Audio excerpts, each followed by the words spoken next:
اوكي يلا. بسم الله الرحمن الرحيم. السلام عليكم جميعا. اليوم اوجه ندائي الى ابناء الشعب العراقي المظلوم. تتذكرون اننا قد اقررنا نسبة 25% من فائض النفط التي يجب ان توزع على جميع ابناء الشعب العراقي، وهو نفط الشعب، نفطكم، وهو حقكم، بل وقليل في حقكم، وهو ليس نفط رئيس الحكومة ولا نفط البرلمان ولا نفط نائب رئيس الوزراء لشؤون الطاقة، إنه نفطكم يا شعب العراق وهو حقكم. واليوم أريد أن أطالبكم بأن تطالبوا بهذا الحق ممن سلبكم هذا الحق وسرقه منكم ووزعه إلى الدول ووزعه مجانا وهدية. البرلمان قد أقر واجب البرلمان اليوم. الحكومة دائما تقول إنه البرلمان يوقف عقبة بوجه الحكومة بطريق الحكومة، لا، اليوم البرلمان واجب إقرار القوانين، وقد أقررنا قانون توزيع 25% من فائض النفط على أبناء الشعب العراقي ضمن موازنة 2012. البرلمان قد أقر هذه الحصة من النفط وهو حقه كما قلت، لكن الحكومة قد امتنعت عن توزيعه لأبناء الشعب العراقي، وبدلا من ذلك وزعته مجانا على الدول. 100,000 برميل من النفط، اسمع يا شعب العراق، 100,000 برميل من النفط أعطيت هدية للدول. هل العراق، أنا أسأل سؤال الحكومة، هل العراق صاحب المصيبة؟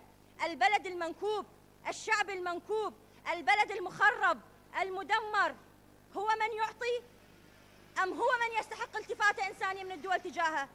مو الحكومة تريد تقترض أموال من أجل البنى التحتية؟ إذا لماذا توزع حصة الشعب من النفط مجانا على الدول ويرفضون؟ الحكومة ترفض إعطائها لأبناء الشعب العراقي، ترفض تعطي النفط للشعب العراقي وتوزع نفس النفط للدول هدايا مجانا. وهب الأمير ما لا يملك. اليوم العراق بحاجة إلى التفاتة من الدول، لكن للأسف الشديد من يحكم العراق اليوم يريد بإعطائه النفط مجانا أن يعطي صورة مزيفة إن العراق يعيش بلد رفاهية وما بي أزمات وكل الخدمات توب.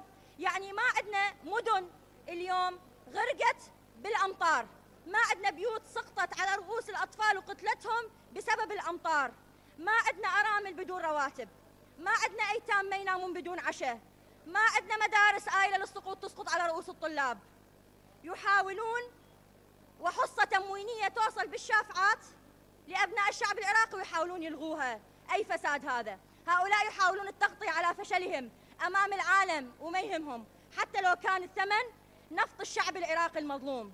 يا شعب العراق، لقد وعدنا ووفينا وقمنا بواجبنا بإقرار حصة النفط وإن كانت قليلة. الفائض من النفط يجب أن يوزع على أبناء الشعب العراقي، ولكن أنا أسأل الحكومة، إذا عندكم فائض وهو عندهم فائض وكثير، هذه السنة من دون السنوات فائض كبير جدا، لماذا لا توزعوه على الشعب؟ ليش ما تعطوه للشعب؟ أنتم مو تقولون نحن دولة قانون؟ إذا لماذا تضربون بقانون أقر مجلس النواب بتوزيع حصة نفط على أبناء الشعب العراقي؟ لماذا تضربون بالقانون أرض الحائط؟ إذا هل أنتم دولة قانون؟ توزعون مليارات، توزعون نفط العراقيين هدايا ومجانا للدول. هذا شنو معناه يا شعب العراق؟ يعني راح يعطون لكل الدول نفطكم، كل الدول مجانا وهدايا مليارات، 100,000 برميل من النفط، ملايين الدولارات، إلا الشعب العراقي لا يعطوه حقه ولا يعطوه أي شيء. أنا أسأل بأي قانون وبأي دستور يعطى النفط لغير الشعب العراقي؟ هذه واحدة من تناقضات الحكومة الحالية. هل هذا هو الإصلاح الذي وعدت به الحكومة العراقية أبناء الشعب العراقي؟ لذا يا شعب العراق أطالبكم أن تطالبوا بحقكم الذي سلبتكم إياه الحكومة لتبني لها مجد شخصي وهو الفساد بعينه، حيث يوزعون 100,000 برميل نفط هدية، يوزعون المليارات والملايين هدايا للدول.